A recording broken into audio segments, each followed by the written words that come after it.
Hey there, my morph-balling, missile-blasting space travelers! Today we're diving deep into the cavernous world of Zebes, where one bounty hunter's mission isn't just a game, it's an epic saga of survival and exploration. Strap in because we're about to unfold the layers of Super Metroid, a game that didn't just push the envelope, it launched it into space. Because you said his mother brain coming? Stop, shut up! Ugh! Anyways, can I fight you? Well, I don't know. Can you? May I fight you? Oh, I'd rather you didn't. I've got a nasty case of updog.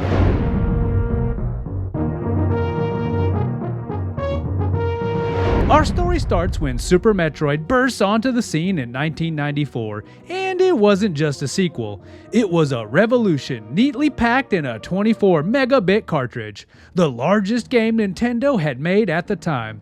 This technological leap was not just about pushing the limits of the Super Nintendo Entertainment System, it was about redefining what the system could handle, both in terms of graphics and gameplay complexity. The story behind the development of Super Metroid is as intricate as the game's own labyrinth maps. Directed by Yoshio Sakamoto and produced by Gunpei Yokai, two of Nintendo's most innovative minds, the game was born from a desire to perfect the formula introduced in earlier Metroid games. Sakamoto himself described the development as driven by a philosophy of density, aiming to pack as much detail and depth into every pixel and game sequence. The result? A game that felt alive, teeming with atmospheric tension and intricate multi-layered environments. But the road to Zebes was not without its bumps. Developing such an ambitious project brought its challenges, notably in resource management and pushing the hardware capabilities of the SNES.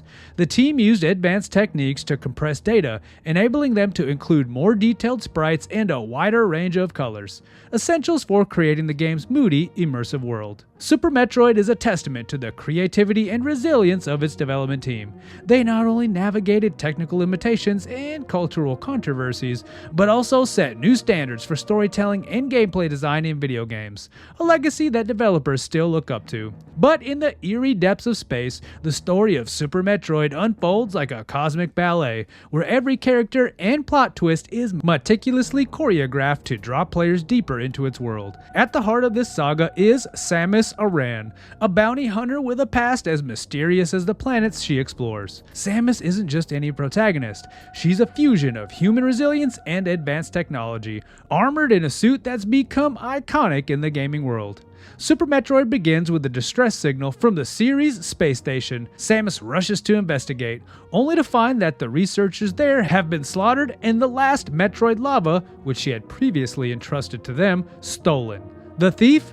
None other than her arch-nemesis Ridley, a dragon-like space pirate whose ferocity is matched only by his cunning. This sets off the chase that leads Samus back to the planet Zebes, a world teeming with hostile creatures and labyrinth caves, all rendered in meticulous detail. Here, the plot thickens as Samus navigates through the treacherous world, encountering other formidable foes like Kraid, an enormous creature that lurks beneath the surface, and Mother Brain, the cold and calculating AI that just orchestrates much of the hostility she faces. These characters aren't just obstacles, they're integral to the unfolding narrative, each adding a layer to the game's rich tapestry. But Super Metroid isn't just about the fight, it's about the mystery and exploration, uncovering the secrets of the Metroids and their connection to Samus.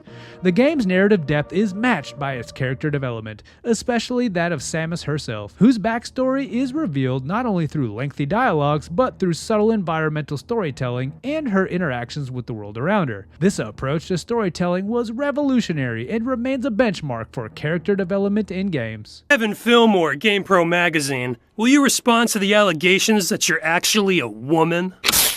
I am a woman. Tell us everything you eat! Do you have kids? If you don't have kids, why not? If you do have kids, shouldn't you be at home taking care of them? Personal sexual question! Kevin Gilbride, dudeswithaz.biz. Why did you lie to everyone about being a woman? I didn't lie. I just didn't think it was necessary to discuss while I was, saving the galaxy. Now diving into the gameplay mechanics of Super Metroid, we uncover a world where every missile, every power-up, and every mysterious upgrade is a piece of a larger puzzle.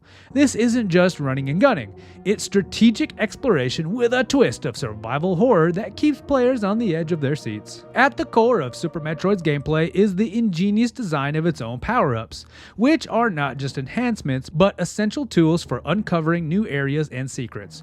Take the Morph Ball, for example, a classic since the first Metroid game. Here, it's not just about shrinking down to roll through tunnels. Oh no, it's about accessing seemingly unreachable places, setting bombs, and discovering secret pathways that weave through the game's intricate world like cosmic threads in a space fabric. But wait, before we roll any further, if you're enjoying this intergalactic adventure through the game mechanics, why not hit that like button faster than Samus fires up her charge beam, and subscribe to ensure you don't miss out on the next epic gaming deep dive.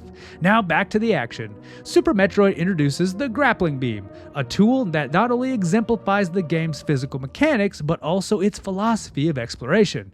With it, Samus can swing across vast chasms and reach new heights, literally.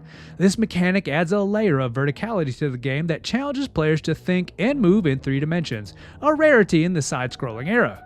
Then there's the Screw Attack. More than just a cool name, this upgrade turns Samus into a spinning top of destruction, enabling her to break through certain barriers and decimate enemies in her path. It's a brilliant example of how the game blends offensive capabilities with exploratory necessity, making every upgrade feel rewarding and impactful. And speaking of impacts, upon its release in 1994, Super Metroid not only captured the imaginations of gamers, but also significantly impacted the video game market. Despite somewhat of a quiet initial release, overshadowed by the impending arrival of next-gen consoles like PlayStation and Sega Saturn, Super Metroid quickly became a sleeper hit, revered for its deep gameplay and intricate design. Sales-wise, Super Metroid performed solidly, though not spectacularly, by the standards of the time. In Japan, it moved over 500,000 copies, while in the United States, it found a strong following among the nascent gaming community that appreciated its depth and complexity. However, it was in the long term that Super Metroid truly shone, as it continued to sell well as a perennial favorite, eventually being re-released on various Nintendo platforms including the Virtual Console, where it reached new audiences and generations of gamers. The game's legacy is also evident in its community and the longevity of its relevance.